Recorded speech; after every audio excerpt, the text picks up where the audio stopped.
The stars were burning. Across the black sky of space, ship after ship exploded into bright orange flames.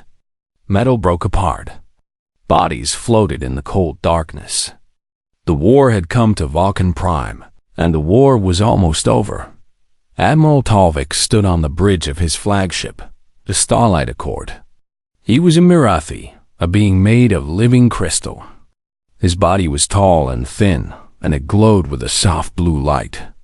But today, that light was dim. Today, that light was dying.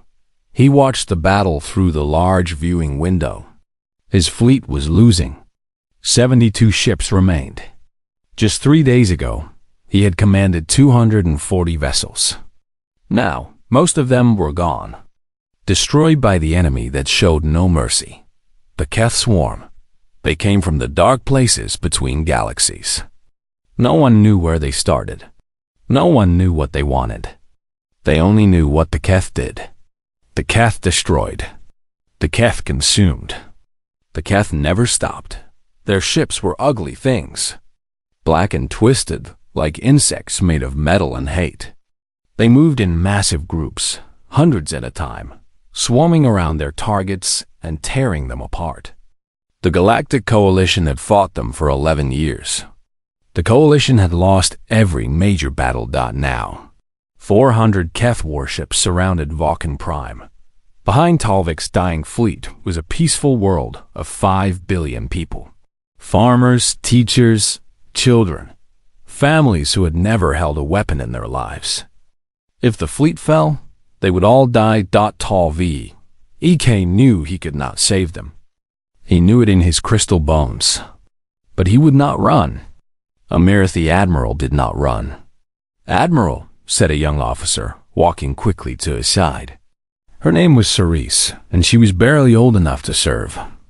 The war had taken so many that even children now worked on warships. "We have received a strange message." Talvik did not turn from the window. "What message?" "A ship is coming. From the uncharted sector." This made the Admiral look at her. The uncharted sector was a region of space that the Coalition had never explored. It was far from the main travel routes, far from anything important. The Coalition believed it was empty. "What kind of ship?" Talvik asked. "Unknown design. We have never seen anything like it." Cerise looked at her datapad. "They call themselves human." Talvik searched his memory. Human. The word was familiar, but only barely. 8 years ago, the Coalition had discovered a small planet called Earth. The beings there were primitive. They had basic space travel, but nothing more. No faster-than-light engines. No galactic presence. The Coalition had watched them for a short time, decided they were not important, and forgotten about them. "One ship?" Talvik asked. "Yes, Admiral. Just one." He turned back to the window. Outside, another Coalition vessel exploded. The Keth were getting closer. "Tell them to turn around," he said quietly. "Tell them to go home. This is not their fight. They will only die here." Cerise hesitated. "Admiral, they say they are coming to help." "Help?" The word almost made him laugh. It was not a happy laugh. It was the laugh of someone who had lost all hope. What can one ship do against 400? What can one primitive species do against the Keth? He shook his head slowly. "They are brave. I will give them that. But bravery is not enough. Bravery does not stop weapons. Bravery does not win wars." The bridge shook as another blast hit the Starlight Accord. Warning lights flashed red. Officers ran to their stations, shouting reports and damage numbers. The shields were failing. The weapons were running low on power. "Admiral," called the weapons officer, "we cannot hold much longer. The Keth are breaking through our lines." Talvik closed his eyes. He thought of his home world. He thought of his family, safe on a planet far from here. He would never see them again. He had accepted this, but he had not accepted the death of 5 billion innocent people. Send a message to all ships, he said. Tell them to hold the line. Tell them to fight until the last moment. We will give the people of Vulcan Prime as much time as we can. It would not be much time. Perhaps an hour. Perhaps less. But it was all he could give. Then Ceres spoke again. Admiral, the human ship is entering the battle zone. On the main screen, Talvik saw it. A single vessel, smaller than his flagship, but larger than a fighter. It was gray and angular, built in a style he had never seen. There were no curves, no elegant lines. It looked like a weapon. It looked like a machine built for one purpose only. Foolish, Talvik whispered. Brave and foolish. The Keth saw it too. 12 of their interceptors broke away from the main fleet and moved toward the human ship. 12 killers going to destroy one small target. Talvik watched, waiting for the human ship to die. Waiting for another light to go dark in the endless night. But something strange happened. The human ship did not run. It did not hide. It moved forward, straight toward the 12 interceptors. Moving fast. Moving with purpose. Then it opened fire. Light exploded from the human vessel. Not the slow, careful shots of coalition weapons. Something faster. Something angry. Bright lines of destruction cut through space like the claws of a beast. 3 Keth ships exploded instantly. Then 4 more. Then 5. In less than 20 seconds, all 12 interceptors were gone. Talvik stared at the screen. His crystal body had stopped glowing entirely. Around him, every officer on the bridge had frozen in place. What? Talvik said slowly. Was that? No one answered. No one could answer. The human ship was still moving. Still firing. And the Keth, for the first time in 11 years of war, were dying faster than they could kill. Talvik did not understand what he was seeing. He did not understand who these humans were. But for the first time in 3 days, he felt something he had forgotten. Hope. 6 months ago, the Taiguk had left Earth. 6 months of traveling through the cold darkness of space. 6 months of waiting, training, and preparing for a battle that might never come. Now, Captain Yuna Kim stood on the bridge of her ship and watched that battle unfold before her eyes. She was a small woman, but her presence filled the room. Her black hair was cut short, and her dark eyes were calm and steady. She had commanded ships for 15 years. She had fought in 3 wars on Earth. She had seen death and destruction many times. But she had never seen anything like this. On the main screen, alien ships were dying. Dozens of vessels, shapes and designs she had never imagined were being torn apart by a dark swarm of enemy craft. The distress signal had not lied. The Galactic Coalition was losing. Captain, said Lieutenant Do-Hyun Park from his station. He was young, only 28 years old, but he was the best weapons officer in the fleet. We are in weapons range. All systems are ready. Yuna nodded but did not speak yet. She was studying the battlefield, learning, understanding. Beside her, Commander Hana Choi worked at the tactical console. Hana was her oldest friend. They had served together for 12 years, through peace and war, through victory and defeat. Hana's fingers moved quickly across the controls, analyzing data. 72 coalition vessels remaining, Hana reported. Enemy count is over 400. The coalition ships are using energy weapons with slow firing rates. Their shields are weak against the enemy's attack style. She looked up. They are fighting a losing battle, Captain. Then we will change the battle, Yuna said. She pressed a button on her chair. All hands, this is the captain. We have arrived at Vulcan Prime. The situation is what we expected. The coalition is outmatched and outnumbered. We are going to fix that. She paused. Remember your training. Remember why we came here. Humanity does not abandon those in need. Prepare for combat.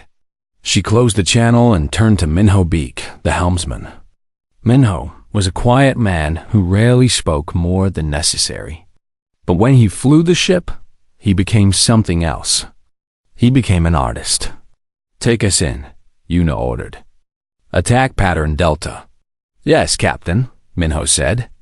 His hands moved across the controls, and the Taigak surged forward. The ship was humanity's first true warship. Not a transport with weapons added on. Not a science vessel modified for combat. The Taigak was designed from the beginning to fight. Every system, every piece of metal, every wire and bolt had been created for one purpose: to destroy enemies. It had taken Earth 20 years to build. 20 years of scientists working day and night. 20 years of engineers solving problems that seemed impossible. When the Coalition had discovered humanity and dismissed them as primitive, they had not known what was happening on that small blue planet. Humanity had been preparing. "Open a channel to the Coalition flagship," Yuna said. A moment later, an alien face appeared on the screen. It was made of crystal, glowing faintly with blue light. The alien looked tired, defeated, broken. "This is Admiral Talvik of the Galactic Coalition," the alien said. "Unknown vessel, I appreciate your courage, but you must leave this place. The Keth cannot be stopped. One ship cannot change this battle. You will only die here." Yuna smiled. It was not a kind smile. It was the smile of someone who knew something that others did not. "Admiral Talvik," she said, "I am Captain Yuna Kim of the Earth vessel Taiguk. We received your distress signal 6 months ago. We have traveled a very long way to help you." The alien's crystal face showed confusion. "Earth? The primitive world? You have no faster-than-light travel. How did you come here so quickly?" "We found another way," Yuna said simply. "Admiral, I understand your doubt. I understand that you think we are weak. But I need you to trust me. Pull your ships back. Create a gap in your formation. Let us through. You want to attack the Keth directly?" Talvik's voice was filled with disbelief. "That is madness. You will be destroyed in seconds." "Maybe," Yuna agreed. "Or maybe you have never seen what humans can do when we decide to fight." She ended the call before the Admiral could respond. She did not have time for more debate. People were dying. "The Admiral is giving orders," Hana reported. "Coalition ships are pulling back. They are creating an opening. He trusts us." Dohyun sounded surprised. "He has no other choice," Yuna said. "Minho, take us through the gap. Maximum speed." The Daidok shot forward like a bullet from a gun. The stars stretched into lines of light as the ship accelerated. Coalition vessels passed by on both sides, their crews watching through windows and sensors. They had never seen a human ship before. They had never seen anything move so fast. "Enemy interceptors approaching," Hana announced. 12 ships. "They are moving to cut us off." "Dohyun," Yuna said calmly. "I see them, Captain." Dohyun's fingers danced across his console. Railguns charged. Targeting solutions locked. On Earth, humanity had learned to fight through thousands of years of war. They had learned that speed and power were more important than size. They had learned that precision was more valuable than numbers. They had put all of this knowledge into the Taiguk. "Fire," Yuna ordered. The ship shook as the railguns activated. Solid metal projectiles launched at incredible speed, crossing the distance to the enemy in less than a heartbeat. 3 Keth interceptors exploded. Then 5 more. Then the last 4. "All targets destroyed," Dohyun reported. Time elapsed. 14 seconds. On the Coalition flagship, Admiral Talvik watched in silence. His officers had stopped working. Some of them had stopped breathing. They all stared at the screen, unable to believe what they were seeing. The small human ship just destroyed 12 Keth interceptors in 14 seconds. The Coalition's best ships needed minutes to destroy a single Keth vessel. "What are they?" whispered a young officer. Talvik did not answer. He could not answer. He only watched as the human ship continued forward, straight into the heart of the Keth swarm, and everywhere it went, the enemy died. The Keth had conquered 47 worlds. They had destroyed 6 civilizations. They had killed billions of beings across the galaxy, and they had never known fear. They were engineered to feel nothing but hunger and the desire to destroy. But on this day, above Vulcan Prime, something changed. The Taigak moved through their formation like a knife through water. Wherever it went, death followed. Not the slow death of normal space battles, where ships traded shots for hours until one side finally fell. This was something different. This was slaughter. Captain Yuna Kim stood at the center of the bridge, watching the battle unfold. Her face showed no emotion. Her voice stayed calm. But inside her chest, her heart was beating fast. They were doing something that had never been done before. They were proving that humanity belonged among the stars. 20 more targets on approach, Commander Hana Choi reported. Heavy-class warships. They are trying to surround us. Yuna looked at the tactical display. The Keth were adapting. After losing the first group of interceptors, they had changed their strategy. Instead of small ships, they were sending their bigger vessels. Ships with thicker armor and stronger weapons. It would not matter. Minho, evasive pattern Sigma, Yuna ordered. Dohan, switch to missile systems. Let us show them what else we have. Yes, Captain. Both men said at the same time. The Taigak twisted in space, moving in ways that seemed impossible for a ship of its size. Minho's hands never stopped moving. He had trained for this his entire life. He had spent 10,000 hours in simulators, learning every way a ship could move. Now, all that training was paying off. Keth weapons fire filled the space around them. Green energy bolts shot past the ship, missing by meters. Some hit the shields, making the Taigak shake. But the shields held. Earth engineers had built them to take punishment. Missiles away, Daya announced. From the size of the Taigak, dozens of small objects launched into space. They did not fly in straight lines. They moved in curves and spirals, changing direction in ways that confused the Keth targeting systems. Each missile had a tiny computer inside, programmed with thousands of attack patterns. The Keth tried to shoot them down.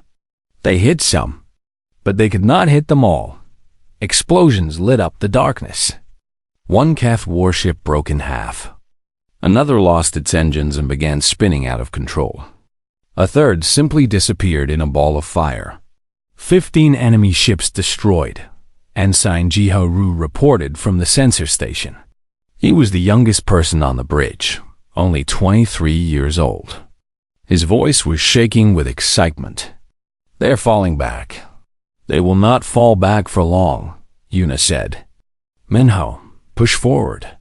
Stay on them. On the Coalition flagship, Admiral Talvik could not look away from the screen. Everything he knew about war was being proven wrong. For 11 years, the Coalition had fought the Keth with careful tactics and slow advances. They had believed that patience and numbers were the only way to win. The humans had a different idea. They attacked with speed and violence that Talvik had never seen. Their weapons were brutal, designed to destroy quickly and completely. Their ship moved like it was alive, dodging attacks that should have been impossible to avoid. Admiral, Suresh said quietly, the human ship has destroyed 43 enemy vessels. Time elapsed, 12 minutes. 43 ships in 12 minutes. The Coalition's best fleet needed days to achieve such numbers. Who are these beings? Talvik whispered. What kind of creatures fight like this? No one could answer him. On the Taigak, the battle continued. Somin Yoon, the communications officer, was monitoring all channels. She heard the Keth talking to each other. She did not understand their language, but the ship's computers translated it for her. What she heard made her smile. "Captain," she said, "the Keth are confused. They do not understand what is happening. Their commanders are giving orders that do not make sense. They are panicking." "Good," Una said. "Let them panic. Let them feel what their victims have felt." She turned to Hana. "Status of the coalition fleet?" "They are holding position. They are watching us." Hana paused. "I think they are afraid to get in our way." Una understood. The coalition had never seen anything like the Taiguk. They did not know if it was friend or foe. They only knew that it was dangerous. She would show them that it was both. "Target the enemy ships that are closest to the coalition vessels," she ordered. "Protect them. Let them see that we are on their side." The Taiguk changed direction, moving toward a group of Keth ships that were attacking a damaged coalition cruiser. The cruiser was barely able to move. Its weapons were offline. It was helpless. Du Hyan did not wait for an order. He had seen the situation. He knew what to do. The railguns fired again. 3 Keth ships died instantly.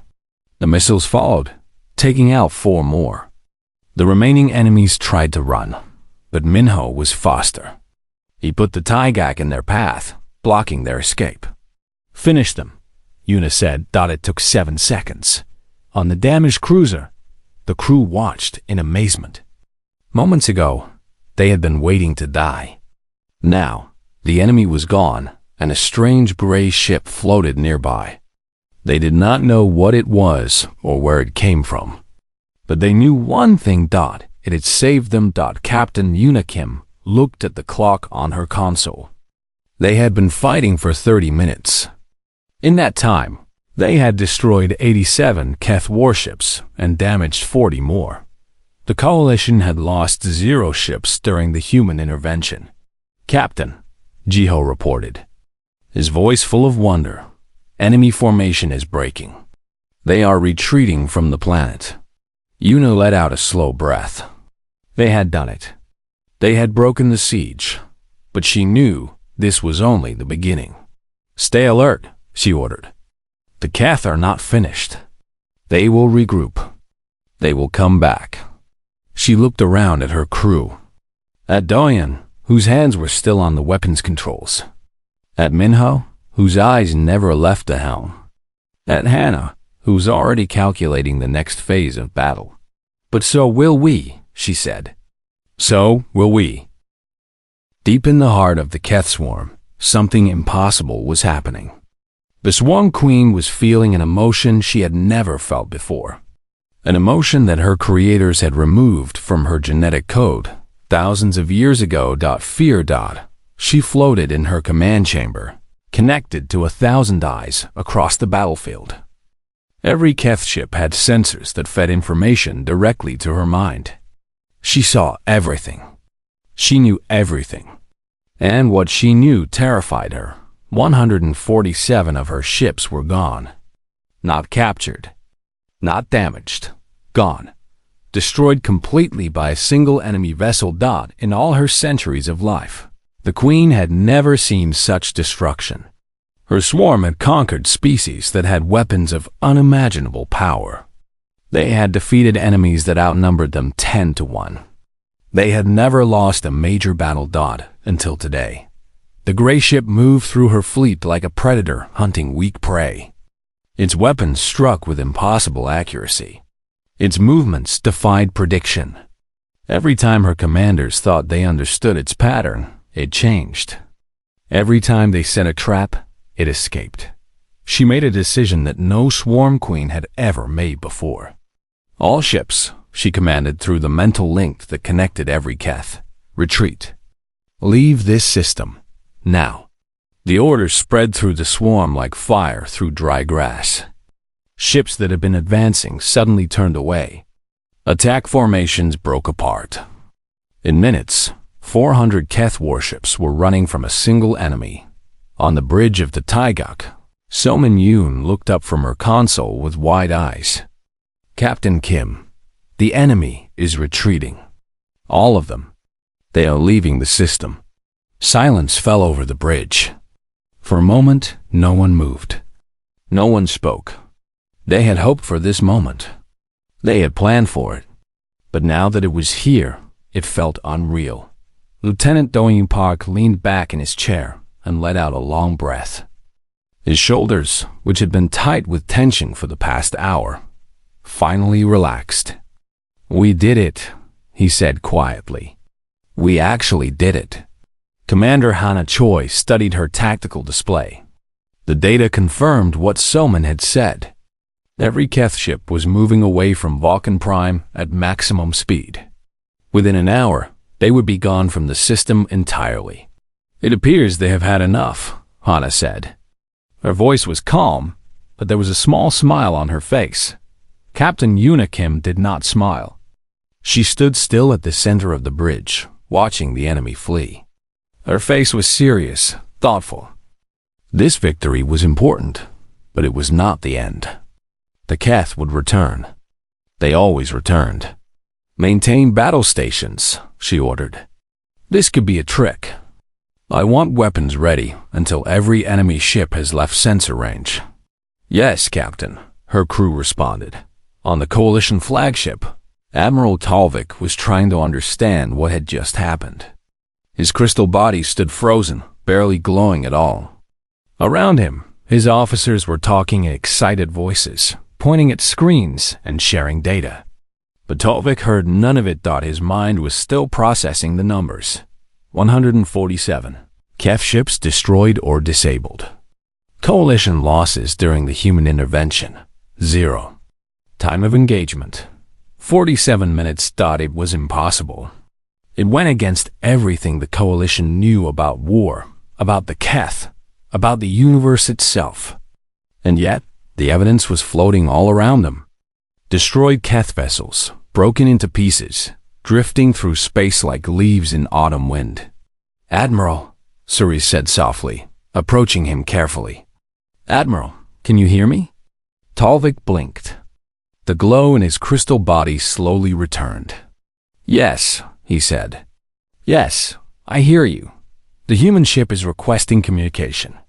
The Admiral nodded. "Put them through." A moment later, the face of Captain Yuna Kim appeared on the main screen. She looked tired but alert. Behind her, Talvik could see other humans moving around the bridge, working at their stations. "Admiral Talvik," Yuna said, "the enemy has retreated. Your world is safe for now." "For now?" Talvik repeated. "The Keth will not give up so easily. They have never been defeated like this before. They will want revenge. They will come back with more ships, more weapons." Yuna paused. "But we will be here when they do." Talvik was quiet for a long moment. Then he asked the question that had been burning in his mind since the battle began. "Captain Kim, how? How did one ship do what our entire fleet could not?" Yuna considered the question. She thought about the centuries of war on Earth, the endless conflicts that had shaped humanity into what it was, the pain and death that had taught them to fight with everything they had. "We are a young species," she said finally. "We have only been in space for a short time. But on our world, we have been fighting since the beginning. Fighting nature. Fighting each other. We learned early that survival requires strength. That peace must be protected by those willing to use force." She looked directly at the Admiral's crystal eyes. "Your coalition is peaceful. That is a good thing. A beautiful thing. But the Keth do not care about peace. They only understand power. So we brought them power." Admiral Talvik nodded slowly. He understood now. The humans were not like the Coalition species, who had evolved in stable environments with few predators. Humans came from a harsh world that had shaped them into warriors. "Captain Kim," Talvik said, "on behalf of the Galactic Coalition and the 5 billion people of Vulcan Prime, I thank you." We owe you a debt that cannot be measured." Yuna shook her head. "No debt. We came because it was right. Because your people needed help, and we could give it." She smiled for the first time. "That is what humans do." Around the planet, on dozens of coalition ships, crews were gathering at windows and screens. They watched the small gray human vessel floating among the wreckage of the Keth fleet. They watched and they wondered, who were these beings from the primitive world called Earth? How had they built such a terrible and beautiful machine of war? And what did their arrival mean for the galaxy? On the surface of Vulcan Prime, 5 billion people were looking up at the sky. They had heard the news of their salvation. They had seen images of the human ship. Many of them cried with relief. Many others simply stood in silence, struggling to believe that they were still alive. In the capital city, a young Merethi child looked up at her mother. "Who saved us?" she asked. Her mother stared at the sky, where distant lights still flickered from the battle above. "Humans," she said. "A species called humans." The child thought about this. "Are they nice?" Her mother remembered the images she had seen. The human ship tearing through enemy vessels. The precision of their weapons. The relentless advance that had broken the Keth swarm. "I do not know if they are nice," she said finally. "But they are brave. And today, they were kind." Above them, the Tagat continued its watch. The battle was over. But for humanity, the story was just beginning. 3 days had passed since the battle. 3 days since the Keth had fled from Vulcan Prime. 3 days since the galaxy had learned that humanity existed. The news had spread faster than light itself. Every planet in the coalition had heard the story. A single human ship had broken the siege. A single human ship had destroyed 147 enemy vessels. A single human ship had done what the entire coalition fleet could not. Now, Captain Unikim stood in the grand chamber of Vulcan Prime, and she felt very small. The chamber was enormous. Its ceiling rose so high that clouds floated inside it. Its walls were made of living crystal that sang softly in harmonies no human ear had ever heard before. And filling the vast space were representatives from all 12 species of the Galactic Coalition. Yuna saw the Merethi, tall beings of glowing crystal. She saw the Ven, creatures with hard shells and many legs who moved in clicking swarms. She saw the Thalosi, water beings who floated in transparent spheres. She saw species with feathers and scales and skin of every color. Some had 2 eyes. Some had many. Some had none at all. They all looked at her. She was wearing her dress uniform. It was simple and dark blue, with a patch on her shoulder showing Earth from space. Behind her stood Commander Hana Choi, Lieutenant Do-Yum Park, and the other bridge officers of the Taiguk. They were the only humans on this world. The only humans most of these beings had ever seen. At the far end of the chamber, floating above a platform of light, was the High Speaker. It was not a creature of flesh or crystal. It was a being of pure energy, ancient and wise, who had guided the coalition for thousands of years. "Captain Unikim of Earth," the High Speaker said. Its voice was like music and thunder combined. It filled the chamber without effort. "You stand before the gathered peoples of the Galactic Coalition. Do you understand why you have been called here?" Yuna nodded. Her throat was dry, but her voice was steady. "I do, High Speaker." "Then hear our words." The High Speaker's form brightened. 3 days ago, the world below us was doomed. 5 billion innocent beings were about to die. Our fleet was breaking. Our hope was gone. And then you came. The chamber was completely silent. Every being was listening. "You came from a world we had forgotten," the High Speaker continued. "A species we had dismissed as primitive and unimportant. You traveled for 6 months through unknown space to answer a distress call that we never thought anyone would hear. And when you arrived, you did not hesitate. You did not bargain. You did not ask what reward you would receive. The light being paused, letting the words settle. You fought. You bled. You risked everything to save people you had never met. People who had never shown you kindness. People who had judged you and found you lacking. Yuna thought of her crew. Of Minho, who had flown through impossible situations without fear. Of Doyun, whose weapons had struck true every single time. Of Soman and Jiho and all the others who had trusted her to lead them into battle. We must ask you, Captain Kim, the High Speaker said.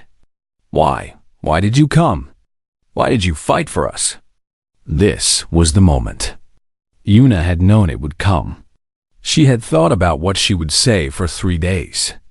But now, standing before the collected wisdom of a galaxy, she forgot her prepared words. She spoke from her heart instead. Humanity has a difficult history, she began. We have done terrible things to each other. Wars that killed millions. Weapons that poisoned our own world. Hatred and cruelty that shames us even now. She saw confusion on some alien faces. This was not what they expected. But we have also done great things, Yuna continued. We have learned from our mistakes. We have built civilizations from nothing. We have reached for the stars, even when we did not know if we would survive the journey. She took a breath and stood straighter. When we received your distress signal, there was debate on Earth. Some said we should ignore it. Some said we were not ready. Some said we should hide and protect ourselves. Yuna thought of the council meetings, the arguments, the fear. But in the end, we decided that we could not call ourselves human if we let innocent people die without trying to help. We could not face ourselves in the mirror. We could not tell our children that we had the power to save lives and chose not to use it. She looked around the chamber at the thousands of alien eyes watching her. The strong must protect the weak. The brave must stand for the frightened. When darkness comes, you do not run. You fight. She paused. That is what we believe. That is who we are. The silence continued for a long moment. Then the High Speaker's form shifted, bending downward. Yuna did not understand at first. Then she realized the ancient being was bowing. To her. To humanity. Captain Yuna Kim, the High Speaker said, the Coalition owes your species more than words can express. You have saved 5 billion lives. You have shown us courage we did not know existed. You have changed the course of history. The being rose again, glowing brighter than before. From this day forward, humanity is no longer a forgotten species on the edge of the galaxy. From this day forward, Earth is a member of the Galactic Coalition. From this day forward, you are our family. Around the chamber, thousands of beings began to make sounds.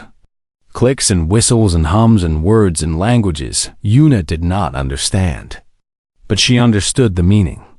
They were celebrating. They were welcoming humanity to the stars.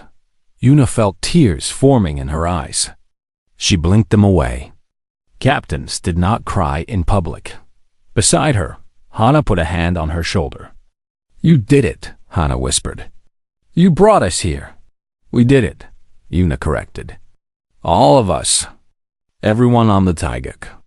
Everyone on Earth who built the ship and supported the mission. She smiled. Everyone who believed we could be more than what we were. Later that night, Yuna stood on a balcony overlooking the capital city of Vulcan Prime. The celebration had ended.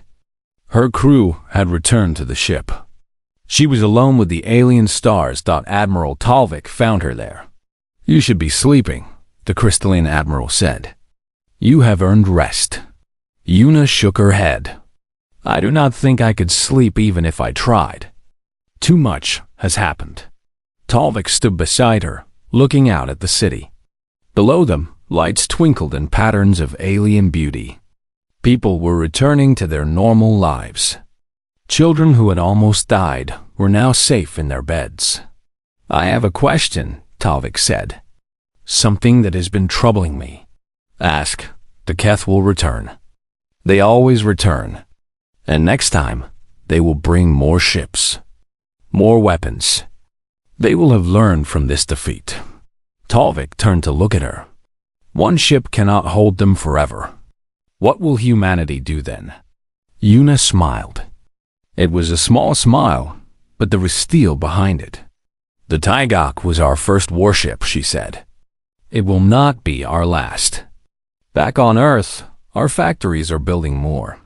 Our scientists are developing new weapons. Our soldiers are training for battles to come. She turned to face the Admiral. When the Keth return, they will not find one human ship waiting for them. They will find 10. Then 100. Then 1,000. Her eyes were bright in the alien starlight. Humanity has just begun to fight. Talvik stared at her for a long moment. Then his crystal form began to glow with a new light. It took Yuna a moment to realize what she was seeing. The Admiral was laughing. Captain Kim, he said, I think the galaxy has no idea what it has invited into its family. Yuna looked up at the stars. Somewhere out there, beyond the light of distant suns, the Keth were gathering, planning, preparing. Let them come, she thought. We will be ready. And far above them, the Taigak orbited silently through the night. Its weapons were powered down. Its crew was resting. But it was watching, waiting. Humanity had arrived among the stars, and the galaxy would never be the same.